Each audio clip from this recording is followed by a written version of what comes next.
Finally বাইর হলাম, কলেজে যাবো। তো ঘুমোতে উঠবার মন্ত্র না, এই যে একজন হবে ঘুমোতে উঠলো, ই বলে কলেজে যাব না। তে আমি ভাবছি কলেজে যাবো, দেখি আরো কাউকে নিয়ে যাইতে পারি নাকি। মানে কলেজ বন্ধ আসলো তো ঘুম থেকে দেরি করে উঠি, এখন আর কলেজে যাইতেই মন যায় না।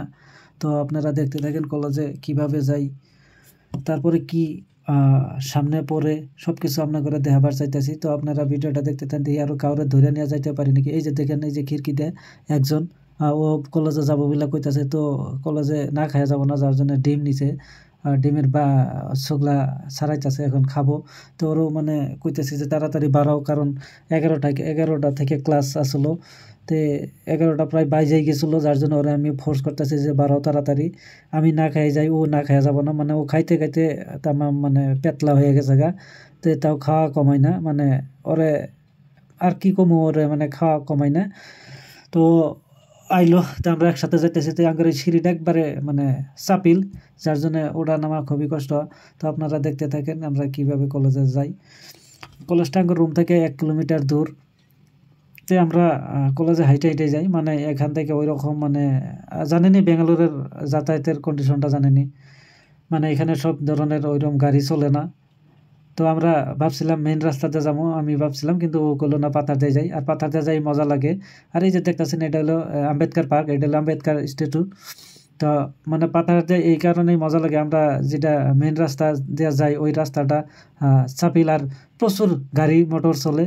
আর যদি অন্য মানে অল্প অসচেতন হলে মানে খুন্দা মেরা মানে অ্যাক্সিডেন্টও হইতে পারি, যার জন্য আমরা পাথার দিয়ে যাই। আর পাথার দিয়ে যাওয়ার মজাটাই আলাদা, কারণ এটা মানে ওই রকম পাথার না যে মরুভূমির মতো, এটা হলো চিরহেউজিয়া একটা পাথার।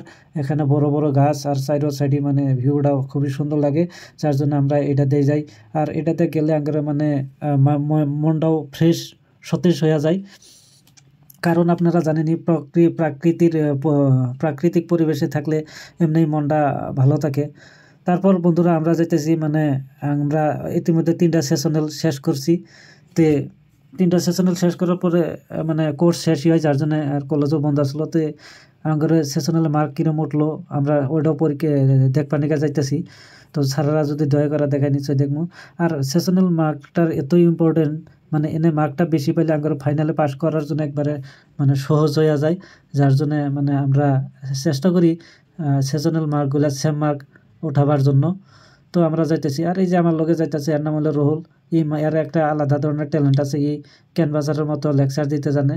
তো আমি সময় পেলে একদিন এর লেকচারটাও শোনাবো। তো আমরা এরকমভাবেই কলেজে যাই। আগেই বলছি কলেজটা মানে রুম থেকে 1 কিলোমিটার দূর। তো আমরা এরকমভাবে আজকে প্রচুর মানে রোদ উঠছিল, যার জন্য অল্প মানে গরমই লাগছিল। তো এরকম করে আমরা হাইটে যাই। আর মানে বেশি দিন নাই, ফাইনাল এক্সামটা হলেই এখান থেকে একবারে যাবো গা, কারণ ফার্স্ট ইয়ার অলরেডি ক্লিয়ার হয়েছে। আর একটা ইয়ার, আর আমরা শেষ প্রান্তে আইয়া পাইছি। আর আপনারা দোয়া করবেন যাতে আমরা ভালো ক্লিয়ার করে যাইতে পারি, আর জানি এখানে আসতে না হয়। তো আমরা এরকম মানে গল্প করতে করতে কলেজে যাই, মানে একলা গেলেও ভালো লাগে না, যার জন্য আমরা 2জন 3জন বা সবাই একলগেই আমরা যাওয়ার চেষ্টা করি। কিন্তু আজকে বেশি ছাত্র বা স্টুডেন্ট আসলো না, যার জন্য আমরা 2জনই এরকম করে আসলাম। আরও এখানে মানে ওয়েদারটাও খুবই ভালো, মানে এসির মতো, না ঠান্ডা না গরম। ফাইনালি বন্ধুরা কলেজে পাইলাম। তে এখন কলেজের সাইডটা আপনারা দেখেন, এটা ভিতরে থেকে দেখলাম। তে এখন আমি ক্লাসরুমে ঢুকে যাবো। তো আজকের ভিডিওটা এখানে শেষ করছি। সবাই আমাকে একটু করে সাপোর্ট করবেন, আর আমার চ্যানেলটা দয়া করে সবাই সাবস্ক্রাইব করবেন। তো আজকের জন্য টাটা, বাই বাই।